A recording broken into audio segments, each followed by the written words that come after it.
mag-subscribe at i-click ang notification bell upang kayo ay ma-update sa mga bagong labas na videos na maaaring makatulong sa inyo para sa sarili ninyong pagpapaunlad.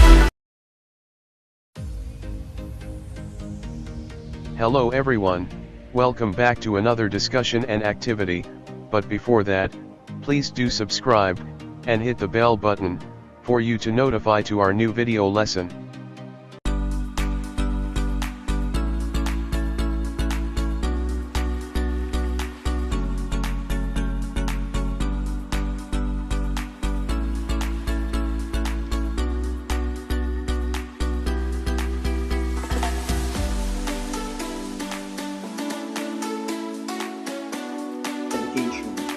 Last week sa ating lesson 1, sinimulan na natin yung ating topic about dance.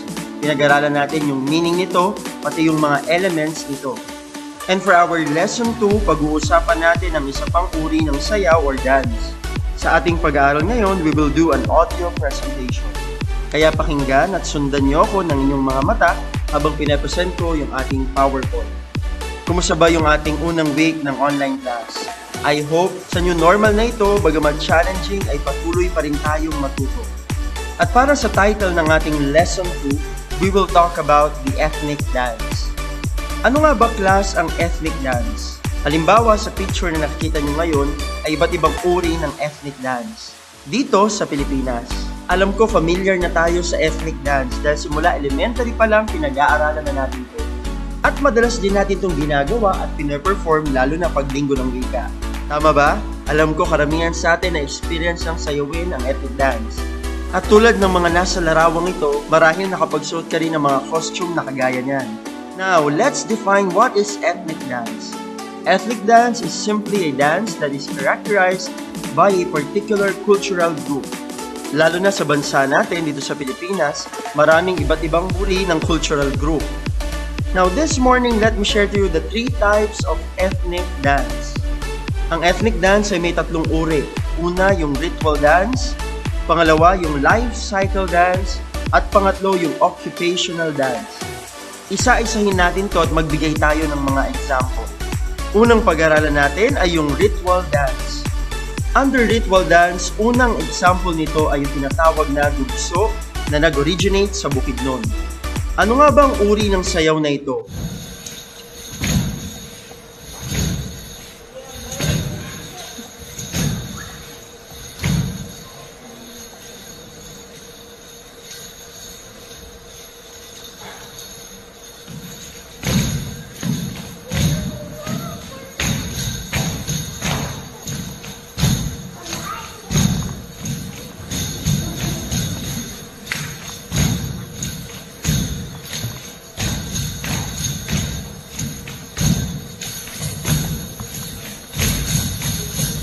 The dugso shows the Higaonon performing the ritual of Hinaklaran wherein the men and women hold hands while moving around in measured steps named after a peculiar body movement. The women are also dressed in colorful dresses and panikas or feathered combs full of colorful yarns, mirrors, beads, and gold spangles. Mamaya magpapakita ko ng mga larawan ng mga babaeng sumasayaw ng dugso at makikita natin kung gaano kakulay ang kanilang mga damit. Kakibat nito yung iba't ibang uri ng accessories. Dugso, meaning dance, is a ceremonial dance among the Manobo people in Bukidnon, Agusan and Misamis Oriental. The dugso, at tinatawag din na dugso, is usually performed during important occasions like Kaliga or feast, or kaamulan, tribal gatherings. Other occasions that call for the performance of dugso are festivities connected to abundant harvest, the birth of a male heir, or victory in war. Ito yung itsura ng costume ng mga babaeng sumasayaw ng dugso. Makikita natin na makukulay ang kanilang mga damit at marami silang mga suot na accessories. A little trivia about this dance. Dugso have at least 12 known versions, and the most popular versions are the Dugso Songko, Dugso Kalasungay, Dugso Kabanglasan, Lagoras, Inaksyon, and the Hinaklaran. Ang dugso ay all-female dancers na pinangungunahan ng isang babaylan, or sa English, isang shaman or priestess, who is responsible for keeping the fire burning. The dancers execute complex footworks moving around the dapulan. Ano yung dapulan? Ito ay wooden receptacle that holds the ceremonial pot of fire. Itong pot na ito ay may usok at pinaniniwalaan na nagdadala ng mga panalangin na inaalay sa kanilang mga Diyos-Diyosan. According din sa pag-aaral, itong usok na ito ay nagsisimbolo ng kanilang intense devotion at pagmamahal sa kanilang Diyos-Diyosan. At itong usok na ito ay nagdadala rin ng kanilang mensahe ng pasasalamat.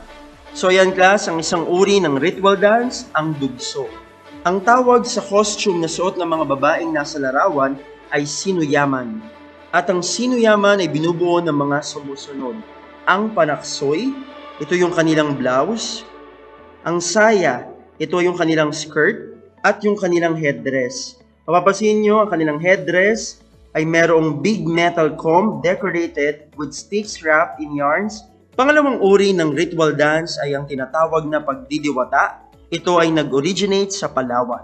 Anong pagdidiwata? Pagdiwata is a dance originating from the Tagbanwa tribe of Palawan which depicts rituals after a rice harvest. These rites are held as part Thanksgiving and part an appeal for continued protection. Again, itong sayaw na to ay nagsimula sa Palawan or sa mga Tagbanwa tribe.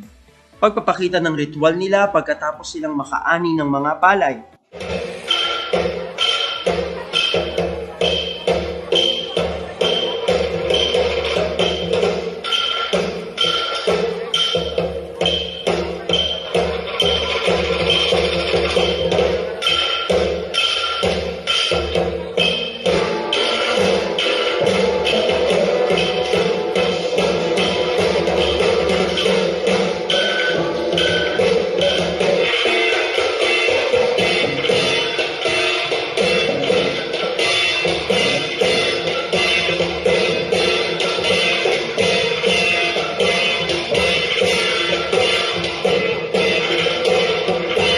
Next, ang pagdiwata o inim ay isang ritual na ginagawa ng mga Tagbanwa sa Palawan. Ito ay pinangungunahan ng isang babaylan na nakasuot ng isang ulindungan, armado ng palaspas at patalin at sinasabayan ng pagtugtog ng kampanilya. Ito ang halimbawa ng suot sa pagsasayaw ng pagdidiwata.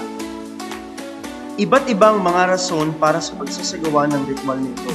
Maaring ito ay para sa pagpapagaling ng may sakit, paghingi ng isang masaganing ani o matagumpay na pangangaso, at pasasalamat sa matagumpay na ani o pangangaso, pangkalahatang kabutihan ng nayon, at pagpapaalis ng masamang espiritu. Ito yung mga paniniwala nila. Marami ring bagay ang inaalay sa ritual na ito, na tulad ng kanin, kakanin, alahas, luya, sibuyas, paminta at kandila. Pero ang pinaka-importante sa lahat ng alay ay ang tabal o ang alak mula sa bigas. Dahil paniniwala nila, ito daw ay nakakaakit sa mga Diyos para makisali sa pista. Lahat ng mga alay ay nilalagay sa madetalyeng mga altar na gawa sa kawayan. Ang mga altar na ito ay nakalagay sa loob at labas ng mga tahanan ng mga Tagbanwa. Again class, ito ay ang pagdidiwata. At ito ang itsura ng kanilang mga kasuotan. Pangalawang klase ng ethnic dance ay ang tinatawag natin na life cycle dance. Isa sa mga halimbawa ng life cycle dance ay ang tinatawag na salip na nag-originate sa Apayao. Ano nga ba ang sayaw na ito? It celebrates important events in life such as wedding. A Kalinga wedding dance is an important celebration. Sa madaling salita, ang sayaw na ito class ay nagpapakita ng importansya ng kasal. Ito ang halimbawang picture nito. The bridegroom offers the bride the protection and comfort of his blanket.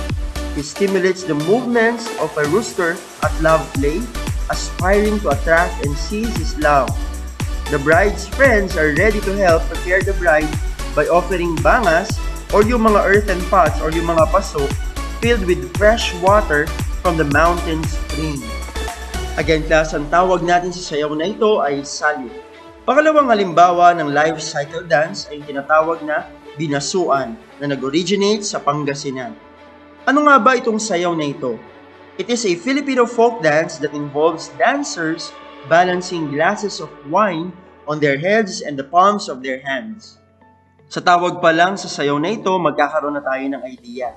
Next, binasuan is a folk dance that originated in Bayambang, Pangasinan. The word binasuan means with the use of drinking glasses. The dancers balance glasses on their heads and in their hands as they move. The glasses are filled with rice wine, which make any misstep a messy mistake. People dance binasuan at weddings and festivals.